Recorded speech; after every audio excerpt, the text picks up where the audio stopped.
Teman-teman sekalian, bait-bait qasidah itu ditulis dan dirangkai oleh para ulama adalah tentang pengakuan dosa seorang hamba. Ketika seorang hamba berada di puncak penyesalan dan merasa tahu diri bahwa dia adalah seorang hamba yang kotor, sehingga dia mengatakan, Ilahi, lastu lil firdausi ahla. Ilahi, sesungguhnya saya tidak layak masuk ke surga Firdaus. Saya kotor, saya hina, saya penuh cela, saya banyak aib, saya banyak dosa. Sangat tidak layak saya masuk ke surga Firdaus-Mu ya Allah. Tidak ada satupun amal yang bisa saya banggakan sehingga menjadi jalan bagi saya masuk ke surga Firdaus-Mu ya Allah. Kita harus merasa diri kita rendah di hadapan Allah. Itulah kenapa kita sujud. Dan Allah suka kepada orang yang merendahkan diri di hadapannya. Itulah kenapa Allah suka kepada hamba yang bersujud. Seandainya pintu surga itu terbuka dengan kunci amal solih, saya tidak punya kuncinya ya Allah. Saya beramal solih tetapi belum layak untuk membuka pintu surga.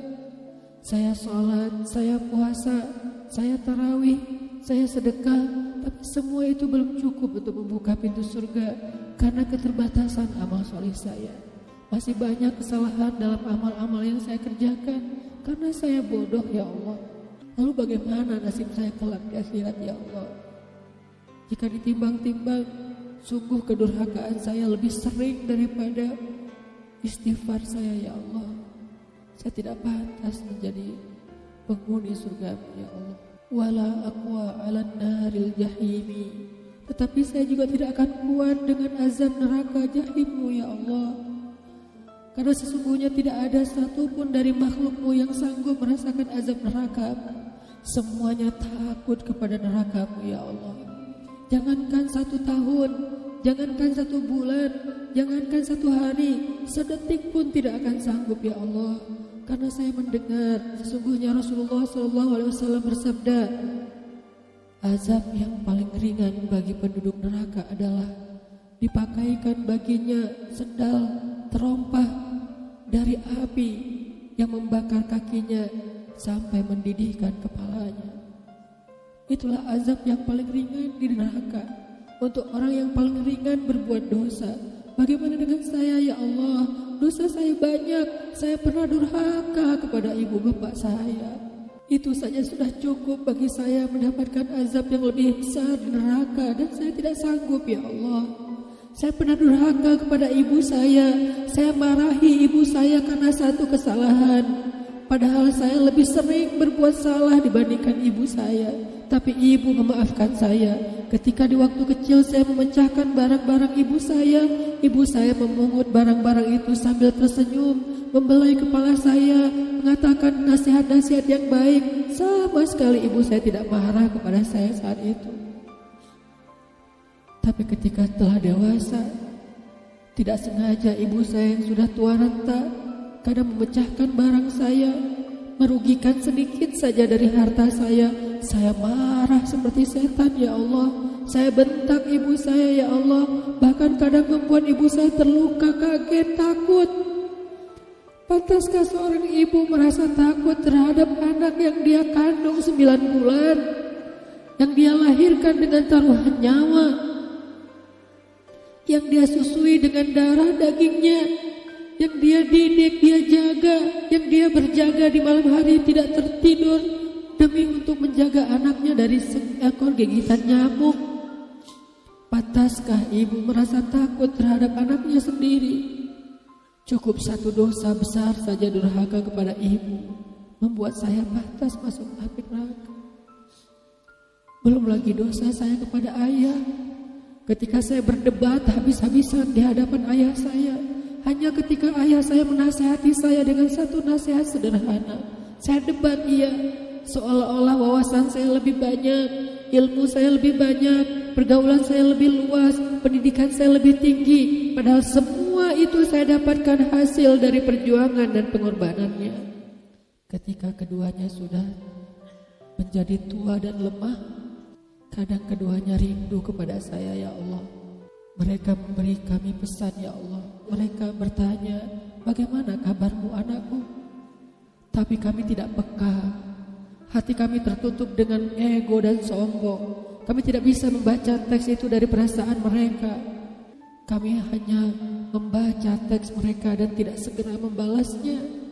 Kami anggap teks dari orang tua kami tidak penting, masih bisa ditunda untuk dijawab nanti sore. Padahal mereka sedang kangen, sedang rindu kepada kami, ya Allah. Mereka tidak mengatakan kami rindu kepadamu, wahai anakku, karena mereka tahu kalimat itu akan mengganggu kami. Kalimat itu akan menjadikan hari kami tidak lagi mudah. Kalimat itu akan merusak konsentrasi kami dalam bekerja. Kalimat itu akan menghalangi banyak urusan kami, sehingga mereka menahan diri. Mereka hanya bertanya, apa kabar kami?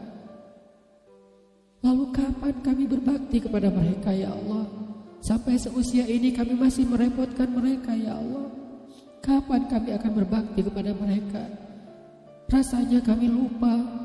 Entah kapan kami pernah memijat kaki mereka setelah mereka seharian bekerja. Entah kapan kami pernah memberikan minuman hangat untuk mereka. Kami durhaka kepada orang tua kami, ya Allah. Bahkan setelah mereka wafat, kami lupa mendoakan mereka di dalam salat kami. Harusnya kami disiksa di api neraka, tetapi kami tidak kuat, ya Allah.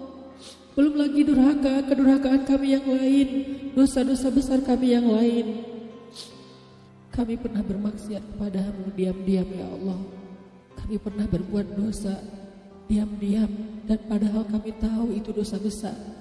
Tapi kami tidak peduli, kami tidak takut kepadamu. Seolah-olah ancamanmu itu hanyalah mitos, seolah-olah ancamanmu itu hanyalah fiktif, seolah-olah apa yang kau firmankan di dalam Al-Quran itu tidak benar-benar ada. Kami sombong, menantangmu dengan berbuat dosa. Banyak dosa yang kami tidak bisa menyebutkan satu persatu, ya Allah. Keluh lidah kami untuk menyebutkan dosa-dosa kami, ya Allah. Malu untuk menyebutkan dosa-dosa kami, ya Allah. Tidak ada yang bisa kami harapkan darimu selain Engkau terima taubat kami, ya Allah. Fahabli taubatan, beri kami taubat yang nasuha, ya Allah. Terima taubat kami, ya Allah. Kami belum berani meminta surgamu, kami juga tidak akan kuat dengan nerakamu. Kami meminta, terimalah taubat kami, penyesalan kami, janji kami untuk kembali kepadamu, memperbaiki diri. Teman-teman sekalian, mari kita baca bait itu dengan penyesalan. Kita baca bait itu seolah-olah kita sedang curhat kepada Allah Subhanahu wa Ta'ala. Ilahi las fi